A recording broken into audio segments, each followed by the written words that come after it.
Čau lidi, já jsem Marpik a už nějaký pátek dělám s počítačema a teď jsem si řekl, že bych vám, nebo vám i sobě, to jedno, ukázal retroherní sestavu mezi lety 2007 až 2010.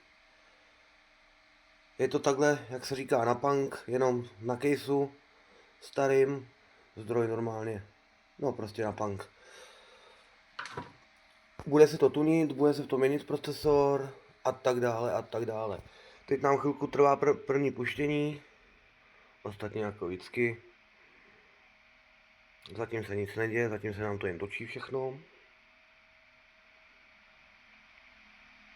Pořád nic, to je nějaký divný, ne?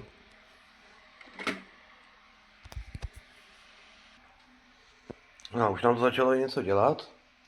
Samozřejmě, píše, že nemá z čeho bootovat a teď máme problém. Vybitá baterka do BIOSu, což je tady ta malinká. Tak si ji vyměníme. A kdybyste někdo chtěl vědět, jak nám pokračuje stavba dobová, tak to bude celý dobový s tím, že tam bude GTX 250 NVIDIA, což je vlastně přeznačená 9800.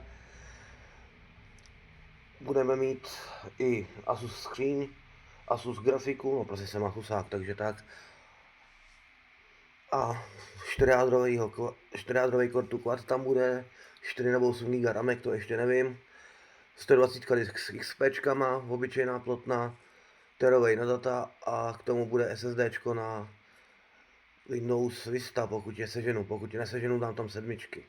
Ale radši bych teda Windows Vista, no, aby to bylo jako co nejvíce dobový.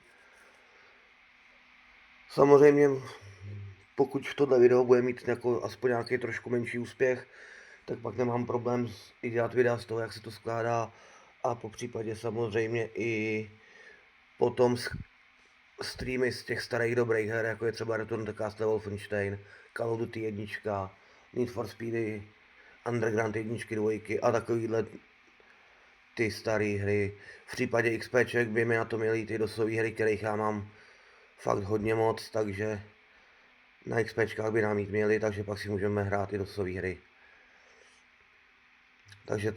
Takže takhle a uvidíme se asi příště, no. Teda spíš uslyšíme. Čau.